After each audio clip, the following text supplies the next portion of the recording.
दोस्तों दोस्तों आज जिस स्टॉक की चर्चा मैं आपके सामने करने वाला हूं उस स्टॉक का नाम आपको आपकी स्क्रीन में दिख रहा होगा। स्टॉक का नाम है रतन इंडिया पावर लिमिटेड। और आज के ट्रेडिंग सेशन में स्टॉक 1.92% ऑलमोस्ट 2% की तेजी दिखाया है। और एक मैं कहूंगा बड़े साइकोलॉजिकल रेजिस्टेंस 10 रुपए के ये ऊपर जाकर के भाई साहब क्लोज दिया है। और देखिए होता क्या है, मैंने हमेशा कहा है कि एक मिक्स बनाने की कोशिश करता हूं मैं, जहां पर एक small cap, micro cap, penny stock, जहां पर बहुत ही डरावने सवाल आते हैं, जिनमें से एक है रतन इंडिया, जहां पे लोगों के पास जो क्वांटिटी है वो इतनी भयावह है। और इसके साथ साथ लोग बहुत ऊपरी स्तर में फंसे रहते हैं। क्यों? क्योंकि अगर मैं आपको रतन इंडिया पावर का पिछले एक साल में दिखाऊं, भाई साहब स्टॉक 22% गिरा है और इसने जो हाई लगाया है वहां से अगर आप अभी देखोगे तो ऑलमोस्ट 37.41 टूट चुका है।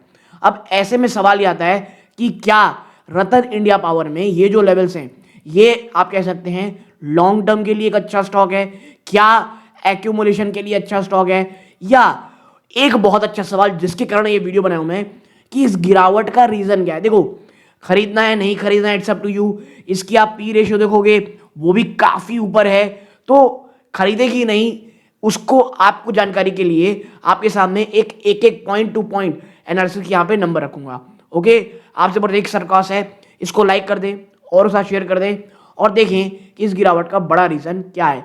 क्योंकि रिटेल निवेशकों के पास ना बहुत ही ज्यादा बड़ी क्वांटिटी में, बहुत ऊपरी स्तरों में है और बहुत से पैसे फंसे हुए हैं। तो आइए चर्चा कर। सबसे पहले आपको समझना पड़ेगा भैया कि जो रतन इंडिया पावर लिमिटेड है ये इंडिया के पावर सेक्टर को बिलोंग करता है, स्पेसिफिकली ऑपरेट करता है conventional thermal power generation segment में, यानी कोयले से जो थर्मल पावर आती है। फिर ये सेक्टर बैकबोन है इंडिया की इकोनॉमी की। ये एक रैपिड, बहुत तेजी से आप कह सकते हैं अंडरगोइंग रैपिड और challenging transaction between fulfilling massive energy demand और क्लीन एनर्जी गोल भी हमें कंप्लीट करने हैं। तो बहुत कॉम्प्लेक्स चीज है। और अगर आप जानना चाहेंगे स्पेसिफिकली इस कंपनी के बारे में तो आपको एक चीज समझ में आएगी कि इनका कोर बिजनेस क्या है, thermal power generation. Ratan India power एक लार्ज स्केल से ऑपरेट करता है coal based thermal power plant, specifically 1350 megawatt की Amravati plant. Thermal power mainly coal, ये डोमिनेंट सोर्स है इंडिया की इलेक्ट्रिसिटी को। 50% आज भी ये डोमिनेट करता है of the total solar capacity. ये प्रोवाइड करता है essential base load, continuous reliable power required to keep the grid 24/7। तो ये चीजें हैं। फिर अब आगे बढ़ोगे, रेवेन्यू मॉडल क्या है। तो देखो, जो रतन इंडिया पावर का ऑपरेट करती है दो मॉडल में। पहला, long term power purchase agreement. ये सिक्योर कर लेती है कि भैया एक लंबा कॉन्ट्रैक्ट आपके साथ है तो आपको एक प्रेडिक्टेबल रेगुलेटेड रेवेन्यू आती है। कैसे? आप पावर सेल करते हो स्टेट नोट डिस्ट्रीब्यूशन कंपनीज को, डिस्कॉम्स को, फॉर 20-25 ईयर्स, 20 से 25 साल को। और रतन इंडिया पावर के पास है MSEDCL। फिर मर्चेंट पावर, एक बड़ा पावर सरप्लस और सेल करना शॉर्ट टर्म के लिए energy exchange eight market development prices, और ये हायर मार्जिन प्रोवाइड करती है। लेकिन देखिए ये वॉलेटाइल होती हैं, ठीक है। तो ये दो प्रकार से इसका बिजनेस मॉडल है। अब आगे बढ़ेंगे और देखते हैं कि भाई गिरावट का कारण क्या है। तो देखो, सबसे बड़ा, भाई साहब 10 रुपए में ट्रेड कर रहा है तो कुछ तो प्रॉब्लम होगी। फाइनेंशियल परफॉर्मेंस और प्रॉफिटेबिलिटी कंसर्न सबसे बड़ा कारण है गिरावट का, स्टॉक प्राइस में डिक्लाइन का, वो इसकी लगातार गिरती हुई financial health, particularly short term quarters में। कंपनी ने रिपोर्ट किया है लगातार नेट लॉसेस रिसेंट क्वार्टर्स में। एग्जाम्पल, 31.55 करोड़ रुपए का सितंबर क्वार्टर में लॉस हुआ, और फॉलोइंग लॉस इन द एक जो जून क्वार्टर था उससे क्वार्टर पहले वहां पर भी लॉस। तो एक नेगेटिव ट्रेंड है बहुत से पॉजिटिव रिजल्ट के बाद, और ये सीवियरली इंपैक्ट किए इन्वेस्टर सेंटिमेंट को। फिर स्टीप फॉल इन आप कह सकते हैं नेट प्रॉफिट। देखो, जो नेट प्रॉफिट है सितंबर क्वार्टर में उसमें भयंकर गिरावट हुई, 200% की गिरावट हुई अगर पिछले 4 क्वार्टर के एवरेज निकालोगे। फिर मार्जिन भी गिर रहे हैं भैया, ऑपरेटिंग प्रॉफिट मार्जिन और नेट प्रॉफिट मार्जिन, इसमें बड़ी गिरावट हुई है आने पिछले कुछ सालों में। एग्जाम्पल, जो नेट प्रॉफिट मार्जिन था वो 264.5% से घट करके 6.8% रह गया है, और जो ऑपरेटिंग मार्जिन है, प्रॉफिट मार्जिन है, उसमें भयंकर गिरावट हुई। फिर रेवेन्यू ग्रोथ भी वीक रहा, जो रेवेन्यू ग्रोथ है वो बहुत लैकलस्टर रहा, या उसमें पिछले सालों में गिरावट देखने को मिली। और ये क्या दिखा रहा है भाई साहब, कोर बिजनेस में ही प्रॉब्लम है, ठीक है। अब पावर सेक्टर है तो कर्जों में डूबने के बहुत चांसेस रहते हैं, और यही इसका दूसरा कारण भी है कि हाई डेट और फाइनेंशियल स्टेबिलिटी इश्यूज। डिस्पाइट कुछ डेट रीस्ट्रक्चरिंग की गई, एफर्ट्स की गई हैं, लेकिन जो हाई लेवरेज है ना, remain critical concern for the market, यानी कर्जे ठीक तरीके से स्टेप आप कह सकते हैं, कर्जों को ठीक तरीके से मैनेज नहीं किया जा रहा है। कंपनी का जो डेट टू इक्विटी रेशियो है ये भाई साहब 11.33 टाइम्स है। कोई कंपनी अगर एक के भी ऊपर जाती है तो उसे खराब कंपनी मान लेते हैं। 11.33 टाइम्स, ठीक है, जो क्या दिखा रहा है कि बहुत ही कम कंपनी की एबिलिटी है कि अपने कर्जे को ठीक से सर्विस कर पाए, और ये एक सीरियस कंसर्न पैदा कर रही है फाइनेंशियल स्टेबिलिटी में। फिर लगातार खराब होता इंटरेस्ट कवरेज रेशियो। कंपनी का जो इंटरेस्ट कवरेज रेशियो रहा है वो बड़ी मात्रा में गिरा है। एग्जाम्पल, जो 4.8 टाइम्स से इन 24 में 1.5 टाइम्स हो गया 25 में। मीनिंग जो कंपनी की ऑपरेटिंग अर्निंग है ये बिकमिंग लेस सफिशिएंट किस चीज़ के लिए, कि वो कवर कर पाए इंटरेस्ट एक्सपेंसेस कौन, आउटस्टैंडिंग डेट। फिर आता है क्या, लो कैश फ्लो फ्रॉम ऑपरेशन। देखो cash flow from operating activity अगर आप देखोगे तो उसमें बड़ी गिरावट हुई है, यानी 68.6% था इन फाइनेंशियल 25 जो इन फाइनेंशियल ईयर 24। ये क्या दिखा रहा है डायरेक्टली कि कंपनी की ability to fund operation, capex और service debt without external financing, ये चीज़ हो गई। अब आगे बढ़े उससे पहले आपकी स्क्रीन दिख रहा होगा मात्र 16.5% ऐसे व्यूवर हैं जो हमारा वीडियो देख रहे हैं, चैनल सब्सक्राइब कर रखे हैं। आपका बहुत बहुत धन्यवाद। और अगर आप इन 83.6 में से हैं, आपका भी धन्यवाद कि आप हमारा वीडियो देखते हैं, बट प्लीज़ चैनल को जरूर सब्सक्राइब कीजिएगा। देखिए आपके लिए बहुत छोटी बात होती है, बट इससे हमारे चैनल की ग्रोथ होती है और हमें बहुत मोटिवेशन मिलता है दोस्तों। इसके साथ साथ मैं आपको बता दूं, आपको किसी अन्य स्टॉक पर चर्चा करानी हो वो भी जरूर बताइएगा। देखो आप अच्छी कंपनी लाएंगे उसके ऊपर भी हम इस प्रकार की बात करेंगे। अगर कोई पेनी स्टॉक है जिसकी चर्चा बहुत कम लोग कर रहे हैं, बहुत ऊपर क्वांटिटी फंसे हुए हैं, तो हम उसकी भी जानकारी कंपाइल करके आपके सामने रखेंगे। बट आपसे बस एक रिक्वेस्ट रहती है, हाइप का बटन जरूर दबाइए, औरों के साथ शेयर कीजिए, चैनल को सब्सक्राइब कीजिए और ऑल नोटिफिकेशन दबाइएगा। नाउ अब आते हैं हमारे तीसरे पॉइंट में, वैल्यूएशन और ऑपरेशनल मैट्रिक्स। देखिए जो ऑपरेशनल मैट्रिक्स है ना वो क्या दिखा रहे हैं कि एक वीकनेस है और is correcting the previous rally, ठीक है। अच्छा देखिए जो मैंने पी की बात की थी ना, अभी कंपनी चल रही है लॉस में, तो पी को देखने का तो कोई मतलब ही नहीं रह गया है, ठीक है। आप देखें जो की परफॉर्मेंस इंडिकेटर होते हैं जैसे आरओई, आरओसी, ये बड़ी मात्रा में लगातार गिर रहे हैं। आरओसी 150.6 से घट करके 8.9 रह गई है। तो जो इफिशियंसी है प्रॉफिट को जनरेट करने की वो बहुत कम हो गई। फिर वैल्यूएशन हाई है। इवन जो प्राइस डिक्लाइन है, stock price to earning ratio, वो 62, खैर मैं जैसे बोला इसको बात करने की जरूरत नहीं क्योंकि कंपनी ऑलरेडी लॉस में आ चुकी है। फिर टेक्निकल फैक्टर तो है ही भाई कि ट्रेंड जो स्टॉक है वो 5, 20, 50, 100 और 200 मूविंग एवरेज के नीचे ट्रेड कर रही है। फिर अंडर परफॉर्मेंस देखेंगे तो स्टॉक सिग्निफिकेंटली अंडर परफॉर्म कर रहा है ब्रॉडर मार्केट इंडाइसेस में, एग्जांपल बीएसई एनएसई के मामले। फिर आते एक और चीज में, रिड्यूस इन्वेस्टर पार्टिसिपेशन। लगातार इन्वेस्टर का पार्टिसिपेशन कम होने जा रहा है with following delivery volumes, suggest करता है कि एक रिड्यूस कन्वेक्शन है कंपनी का, लोगों का इन कंपनी में। तो अगर बात करें इन समरी ना, तो जो रतन इंडिया पावर है वो कुछ अट्रैक्टिव मैट्रिक्स दिखा रहा है पिछले कुछ समय में, लेकिन जो करंट प्रेशर है उस स्टॉक को फंडामेंटली कमजोर कर रहा है और यही कारण है कि स्टॉक में गिरावट है। पहला क्वार्टरली रिजल्ट खराब है, इसके साथ साथ जो सबसे बड़ा कंसर्न है भाई साहब कर्जे ही नहीं कंपनी कर पा रही है, ये इस प्रकार की चीजें हैं।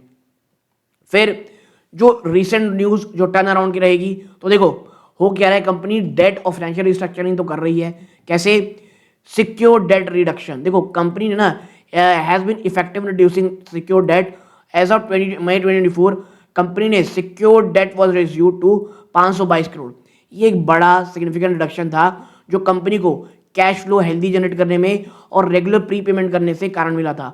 मैनेजमेंट ने एक्सपेक्ट किया था कि हम डेट फ्री हो जाएंगे इन 2 ईयर्स, यानी स्टेटमेंट दिया था मई 2024 में, और आज भाई साहब मई 2025 हो रहा है। ये चीज़ें हैं। क्या कोई रिसेंट पेमेंट आई है कि 2 साल पहले की बात थी? तो देखो कंपनी ने रिसेंटली अनाउंस किया था full repayment external develop debt का 510 करोड़ रुपए का 2024 में। 2024 है भाई साहब। फिर कुछ क्रेडिट रेटिंग अपग्रेड भी हुई। कंपनी की जो शॉर्ट टर्म बैंक फैसिलिटी है उसकी रेटिंग को अपग्रेड किया था क्रिसल द्वारा to CRISIL A31 from CRISIL A3 plus था टू फ्रॉम क्रिसल A3। ये कब की? अक्टूबर 2025 में, अभी अभी। जो क्या दिखा रही है कि इम्प्रूव फाइनेंशियल फ्लेक्सिबिलिटी और कॉन्फिडेंस कंपनी की एबिलिटी को कि ये जो शॉर्ट टर्म ऑब्लिगेशन है उसे पूरा कर पाए। ठीक है, फिर कंपनी ने क्या जीता था, एक लीगल विन ऑन इंसॉल्वेंसी। देखो कंपनी ने क्या किया था, एक बहुत ही बड़े मूव में लीगल डेवलपमेंट में सितंबर 2025 में एनसीएलटी ने डिसमिस किया था एक इंसॉल्वेंसी पिटीशन जो आरईसी लिमिटेड ने इसके खिलाफ डाली थी। ट्रिब्यूनल ने रूल आउट किया था कि रिडेबल प्रेफरेंस शेयर आरपीएस ये कहीं से भी फाइनेंशियल डेप्ट को कंस्टिट्यूट नहीं करते हैं अंडर आईबीसी, और ये प्रिवेंट किया कि भैया इंसॉल्वेंसी आप चला सको इस कंपनी के ऊपर अंटिल दिसंबर 2026। तो एक काफ़ी अच्छी रिलीफ थी। तो कुछ चीज़ें चल रही हैं जो आपको समझनी पड़ेंगी। ठीक है, कुछ टर्न अराउंड भी हो रहा है। क्या ऑपरेशनल परफॉर्मेंस, तो देखिए जो 1350 मेगावाट का अमरावती थर्मल प्लांट है ये काफ़ी मजबूती से ऑपरेशनल परफॉर्मेंस कर रहा है। इसने प्लांट लोड फैक्टर यानी जितने में प्लांट काम करता है 78.98 टच की थी, और प्लांट अवेलेबिलिटी मेंटेन रखा हुआ है 85% फर्स्ट हाफ में। और company full power purchase agreement है महाराष्ट्र स्टेट यूटिलिटी के साथ, फुल कोल लिंकेज, और ये रेवेन्यू स्टेबिलिटी प्रोवाइड करती है। तो ये कंपनी इसका जो बहुत मेन प्लांट है वो अभी भी अच्छा काम कर रहा है। ठीक है, तो आप देखें तो ये तो हमने ऑलरेडी चर्चा कर दी है। देखो मेन आता है अब गवर्नेंस कंसर्न, जो मुझे सबसे बड़ा लगता है। क्वार्टर 2 में जो रिजल्ट आया उसमें एक ड्रास्टिक गिरावट देखने को मिली प्रमोटर शेयर होल्डिंग की, जो पहले 88.65 थी वो घट करके 44.06% हो गई। और ये मैसिव सडन चेंज ना ये हाईलाइट करता है बाय एनालिस्ट कि एक मेजर गवर्नेंस कंसर्न है जो उसकी नेगेटिव मार्क कर रहा है। ठीक है, तो भाई क्या ये जो कंसर्न है क्या ये वाकई है या कुछ अन्य बात हो रही है, तो उसका आप देखोगे shareholding pattern a big concern. देखिए वही मैं कह रहा हूं कि भाई आपका जून में 88.65 था जो अगले इस क्वार्टर में 44.06 हो गया। तो देखो ये जो चेंज है ना रिपोर्ट का, ये जो बीएसए फाइल किया गया था उसके कारण था। अब ऐसा क्यों हुआ, तो इसके पीछे का रीजन है द नेचर ऑफ ट्रांजेक्शन। देखिए रीक्लासिफिकेशन की गई ओनरशिप की, जो की टेक अवे रहा लिस्टेड रेगुलेटरी फाइलिंग का वो क्या रहा, तो आपको पूरी पिक्चर समझ में आएगी।